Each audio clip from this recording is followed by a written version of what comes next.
Assalamualaikum warahmatullahi wabarakatuh. Kisah ini berawal dari keterpurukanku karena usahaku jatuh dan aku menjadi bangkrut.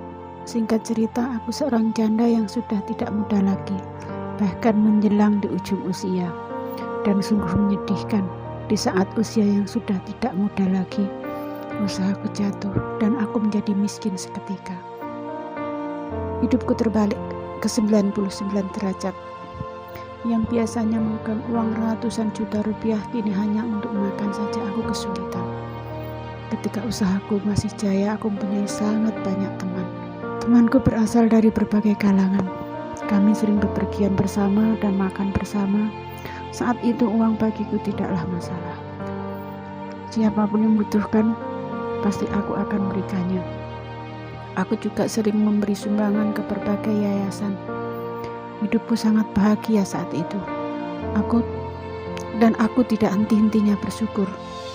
Apalagi aku dikaruniai 2 putra yang sangat tampan dan cerdas, serta dikelilingi teman-teman yang baik hati, serta keluarga besar yang semakin saling menyayangi satu sama lain. Waktu itu aku tidak percaya dengan kata-kata bahwa uang adalah sumber pemutus sebuah hubungan. Karena selama ini aku tidak merasakannya. Aku santai saja jika ada teman atau kerabat yang meminjam uang dan tidak bisa mengembalikannya. Bahkan lebih sering aku tidak menagihnya. Dan lalu aku berkata, tidak dikembalikan karena aku sudah memberikannya. Dan aku merasa senang jika telah melakukan itu. Membaca, karena rasa percaya yang tinggi itulah yang akhirnya menjadikan aku seperti ini. Aku selalu percaya dengan siapapun pada saat itu. Bahkan ketika ada teman yang meminjam uang dengan nilai ratusan juta sekalipun, tanpa basa-basi dan rasa curiga, aku langsung memberikannya. Atau jika ada teman yang meminjam nama untuk memesan barang, maka aku juga akan mengizinkannya. Dan rasa itu aku lakukan tanpa rasa curiga sedikit pun. Tapi lama-kelamaan aku sadar, ketika usahaku mulai goyah, satu persatu aku mulai mencoba menagih uangku dengan kata-kata yang sangat hati-hati tentunya. Tapi, apa jawaban mereka? Mereka selalu berkelit dengan alasan ini dan itu. Aku kebingungan sendiri karena sangat banyaknya tagihan yang datang dan aku tidak bisa membayarnya.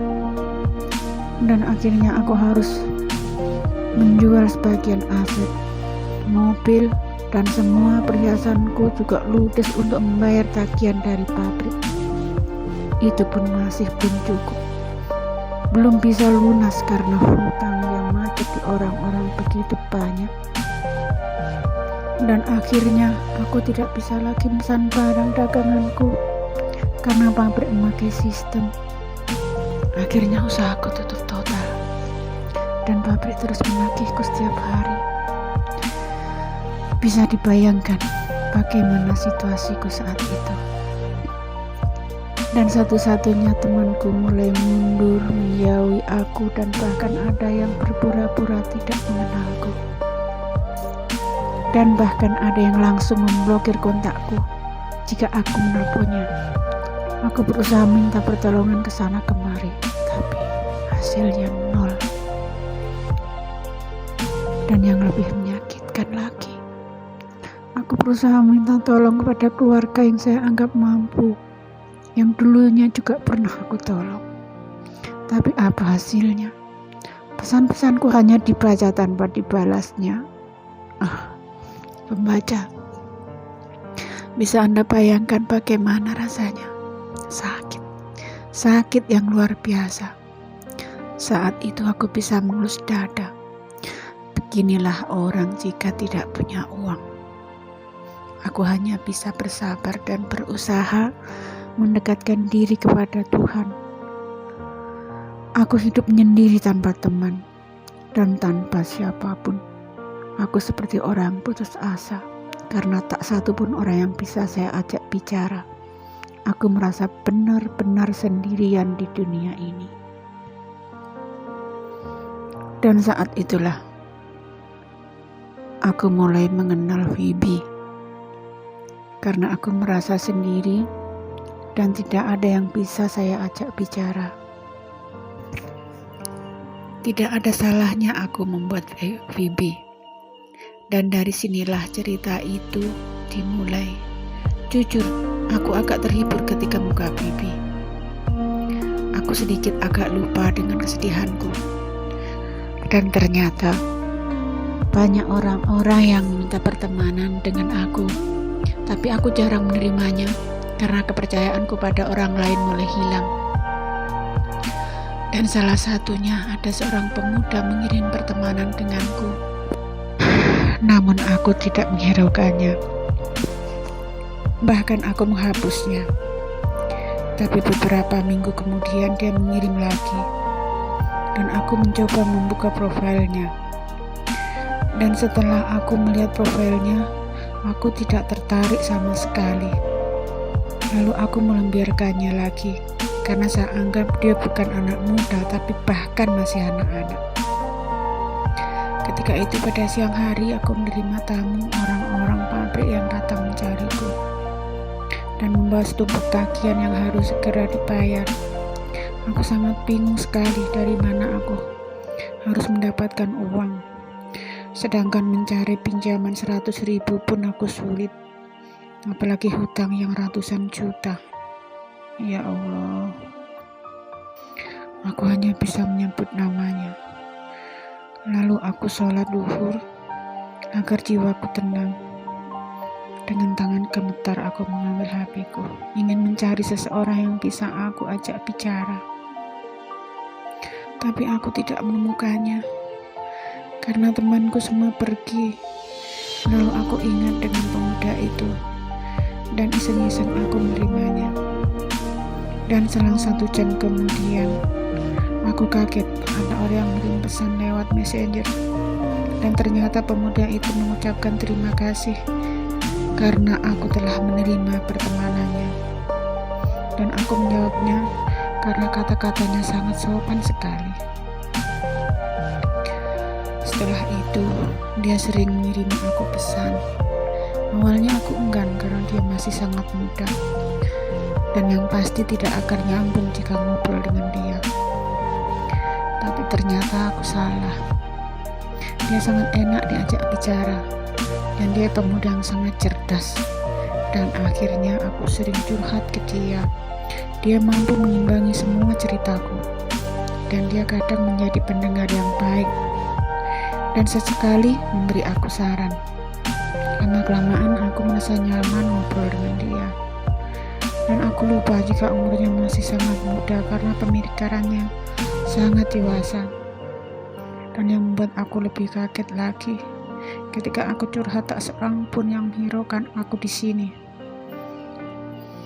Karena aku sedang bingung mencari pinjaman hanya untuk membayar lampu listrik. Itu pun aku tidak dapat dan tidak ada yang percaya. Bahkan mengirim pesan ke saudara, pesanku hanya dibaca. Dia mendengarkan keluhanku dengan sabar dan memberiku nasihat agar aku tidak kecewa. Dia menyuruhku tetap sabar dan tidak boleh marah dengan siapapun. Lalu dia meminta nomor rekeningku. Aku bertanya untuk apa. Dia tidak menjawab, tapi dia tetap meminta. Lalu aku memberikannya. Dan yang lebih membuat aku kaget lagi, besoknya dia menelponku, suruh mengecek saldoku, karena dia telah mengirimku uang. Lalu aku mengecek saldo lewat HP-ku. Ya Tuhan, dia benar-benar mengirimin aku uang. Ya mungkin jumlahnya tidak banyak, tapi sungguh sangat berarti bagiku saat itu. Dan yang lebih membuat aku kagum, dia belum mengenalku sama sekali. Aku juga belum bertatap muka dengan dia, tapi dia dengan tulus membantuku. Ya Allah, aku mengucap syukur berkali-kali. Ternyata masih ada pertolonganmu lewat pemuda itu. Dan aku semakin yakin bahwa Tuhan menolong umatnya bisa lewat siapapun. dan ternyata pintu rezeki itu datang dari berbagai arah. Ya Allah, terima kasih Engkau telah mengirimkan aku seorang pemuda yang baik hati dan tulus. Pembaca, ceritaku tidak hanya sampai di sini, karena saat ini pemuda itu tetap menemani hari-hariku, walau hanya sebatas lewat pesan. Dan dia tetap dan terus memberi aku semangat agar aku terus mendekatkan diri ke Tuhan dan tidak boleh putus asa dalam menghadapi hidup ini. Membaca, aku menulis tulisan ini agar bisa dipetik hikmahnya, bahwa berhati-hatilah dalam memilih teman, dan percayalah bahwa mukjizat dan pertolongan Tuhan itu ada. Pembaca, aku berharap semoga Tuhan melindungi pemuda itu, dan semoga Tuhan memberi gantinya yang lebih dari apa yang Dia berikan kepadaku. Amin, amin, amin ya rabbal alamin. Assalamualaikum warahmatullahi wabarakatuh.